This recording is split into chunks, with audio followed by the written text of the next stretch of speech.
राम राम, जय हिंद। तो अभी जब हम इस तरीके की वीडियो बना रहे हैं तो एक वीडियो तुम लोगों ने देखा होगा कि हमने बनाया था और उसमें हमने बात की थी दहेज के बारे में कि सरकारी नौकरी लग गई तो दूसरी तरफ तुम्हारा दहेज तैयार हो रहा है। ठीक है, एक मिनट। ठीक है, हम उसके साथ नहीं थे कि दहेज मिलेगा तो हम बहुत वो उसकी तारीफ कर रहे हो कि ले लो तुम 50 करोड़ दहेज ले लो, 10 करोड़ ले लो। हम वो बात नहीं कर रहे थे वहाँ पे, हम बस डिस्कस कर रहे थे कि अगर तुम लोग की नौकरी लग गई है तो लोग बाग तैयार हो जाते हैं दहेज लेके, बिल्कुल रेडी हैं, और फिर कहेंगे कि दहेज कितना बढ़ गया है लड़कों के लिए, ये वो फलाने का। शुरुआत लड़की वाले करते हैं। खैर, यहाँ पे हम वो बात नहीं कर रहे हैं।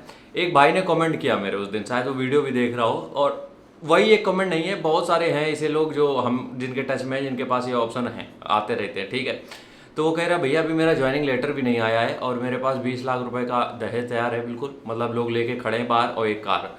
अब हमें एक चीज़ ये बताओ, जब इस तरीके की चीज़ें हो रही हैं मार्केट में, बिल्कुल भाव लग रहे हैं, बिल्कुल रेट लग जाते हैं लौंडों के जैसे नौकरी लगती है, तो फिर तुम यहाँ पे कैसे एक्सपेक्ट कर सकते हो कि शादी के बाद ज़िंदगी बहुत बेहतरीन होने वाली है? कैसे एक्सपेक्ट कर सकते हो? क्योंकि तुम शादी सिर्फ कर रहे हो अपना पैसा दे के, खरीद रहे हो किसी को।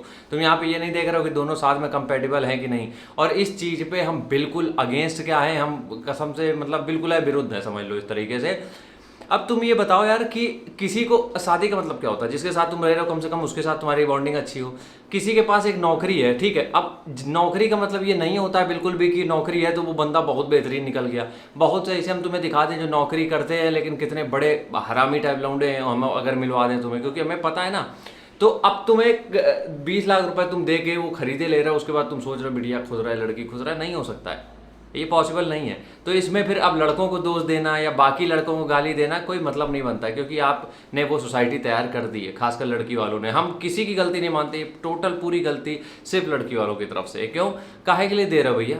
अब तुम्हें डिमांड भी तुम्हारी इतनी तगड़ी है भैया, बाकी के लौंडे बेचारे जो अच्छे हैं, जो वाकई में बढ़िया हैं, पैसा भी कमा रहे, सब कुछ है, लेकिन तुम्हें कहाँ जाना है? सरकारी नौकरी में। क्यों? उसके लिए तुम घर बेच दोगे, जमीन बेच दोगे, सब बेच दोगे, लेकिन सरकारी नौकरी वाला एक मिल जाए जिससे कि लड़की सुरक्षित रहेगी, मतलब जिंदगी भर पैसा आता रहे बस। और शायद कभी कभी दहेज उतना देते जितना वो पूरी जिंदगी में कमा भी नहीं पाता है। तो जब तुम इस तरीके से डीलिंग कर रहे हो, इस तरीके से लौंडे खरीद रहे हो, तो उसके बाद कैसे एक्सपेक्ट कर सकते हो कि तुम्हारी लड़की खुश रहेगी? नहीं कर सकते हो भाई, क्योंकि हो सकता है कि 10 में से 4 खुश रखें, सही रहे, लेकिन बाकी के 6 तो हराम ही निकल जाएंगे ना। फिर क्या करोगे? क्योंकि उनको तो तुमने पैसे दे के खरीदा है। और जिसको मेरी बात बुरी लग रही हो, ऐसी तैसी में जाए पर नहीं, हमें नहीं मतलब है, मेरा चैनल है, हम जो मन करेगा वो बात करेंगे, हमें नहीं मतलब लेना देना किसी से कौन क्या कर रहा है। हम बस इसलिए कह रहे हैं क्योंकि यार जो अच्छे लौंडे हैं वाकई में जो हैं, और किसी से करते हैं चीज़ें हैं उनकी चल रही बढ़िया, प्यार मोहब्बत पे सब कुछ बढ़िया चल रहा है, सिर्फ उनसे इसलिए दूर कर देते हो क्योंकि तुम्हें कोई सरकारी नौकरी वाला मिल गया।